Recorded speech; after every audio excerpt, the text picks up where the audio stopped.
Need to add funds to your Shipyaari wallet or check past transactions? Here's how you can do it in just a few steps. On the top right corner of your dashboard, locate the wallet icon next to your current balance.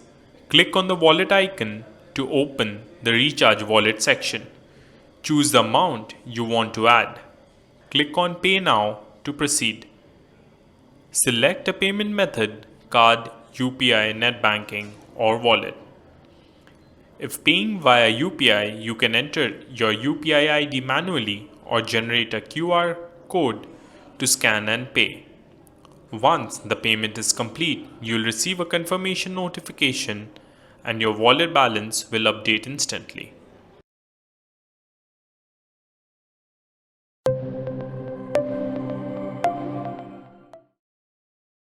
To check your transaction history, click on the wallet icon on your dashboard.